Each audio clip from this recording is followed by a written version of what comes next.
Apa boleh seorang PNS menerima hadiah berupa uang dari rekanan tanpa meminta dari awal? Tolong dijelaskan hukumnya.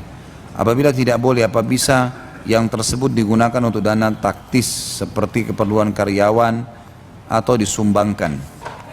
Ini ada tablik akbar saya kemarin di Makassar. Judulnya itu Akibat Makanan Haram. Baru kemarin. Dan Masya Allah dihadiri 15.000 orang. Luar biasa mereka datang, Allah ngutusnya. Itu beda buku yang diterbitkan oleh Pustaka Ibnu Umar, Akibat Makanan Haram. Saya sarankan penanya bisa melihat di situ, mengikuti ceramah, memang sekitar 2 jam lebih tablik akbar itu. Dan insya Allah nanti kita akan tablik akbarkan sekali lagi di Jakarta, karena memang pentingnya materi itu, ya, pentingnya materi itu insya Allah. Tapi waktunya belum saya tentukan. Yang jelas ada bahasan-bahasan di situ tentang tidak bolehnya seseorang yang terikat akad dengan sebuah lembaga, terima gaji, kemudian dia terima hadiah, ya, terima hadiah. Karena hadiah yang diberikan itu adalah hadiahnya perusahaan, bukan hadiah dia. Dia kan sebagai pegawai di situ. Kira-kira kalau dia tidak kerja di perusahaan itu, orang yang tadi mau kasih dia hadiah nggak? Nggak mungkin kan?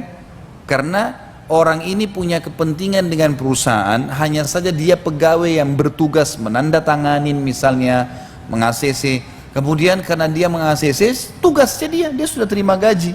Kemudian dia dikasih bayaran, bukan hak dia itu bayaran. Haknya siapa? Perusahaan. Dia harus kalau mau halal, kembalikan dulu ke perusahaan. Ini ada konsumen si fulan, nasabah si fulan. Saya kemarin karena dia mengajukan seperti ini, jujur apa adanya. Kemudian saya, karena dianggap berhasil ini tugas saya, lalu dia kasih hadiah. Ini secara agama adalah hak Anda sebagai pemilik perusahaan. Ini dikasih ke saya, ya, atau dibiarkan di perusahaan. Maka kalau dia mengatakan sudah halal buat kamu ambil saja, ya sudah, halal buat kita. Tapi selama belum dihalalkan oleh pemilik perusahaan, haram hukumnya. Tidak boleh, itu bukan hak kita. Kita sedang bekerja di instansi itu, dan orang tadi yang menjadi klien kita atau apa saja itu karena berhubungan dengan perusahaan, bukan berhubungan dengan kita pribadi, ya. Beda kalau saya misalnya bantu tetangga saya, nggak ada hubungannya sama perusahaan. Tetangga saya pagarnya mau rubuh, saya dipanggil, Pak tolong Pak, saya datang betulin, terus dikasih makan setelah itu, ada hubungannya, makan bismillah, gitu kan. Tapi kalau kita terikat dengan sebuah instansi, ada akad kita terima gaji, nggak boleh. Dan ini juga satu hal yang harus kita perbaiki teman-teman sekalian. Jangan biasakan memberikan tip-tip terus kepada orang. Kalau dia terikat dengan sebuah perusahaan, nggak boleh.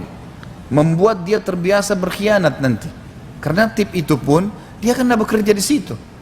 Saya sekarang di restoran saya, semua tip tadinya awal-awal saya belum tahu, setelah disampaikan oleh beberapa pegawai baru saya tahu. Jadi kadang-kadang ada konsumen yang makan, setelah itu dikasih sisanya, nggak diambil 2.000, 5.000 rupiah seterusnya. Terus rupanya ini oleh teman-teman waitress diambil, dianggap ini adalah hak mereka, gitu kan? Waktu saya tahu saya dudukin mereka, ini tidak ada hak kalian di sini. Ini tips bukan untuk waitress, tapi untuk restoran sebenarnya, gitu kan? Maka saya sekarang sebagai pemilik restoran akan memberikan kepada kalian, tapi bukan untuk waitress saja, karena waitress membawa makanan. Yang buat makanan orang-orang yang di dapur, mereka juga punya hak. Di depan ada security yang jaga mobil, mereka juga punya hak. Ada kotak, simpan semua tip di situ, kita bagi rata pada akhir bulan. Tapi saya pribadi sudah halalkan dulu sebagai pemilik. Nah ini halal. Itu pintu syar'inya di situ. Selain daripada ini nggak boleh.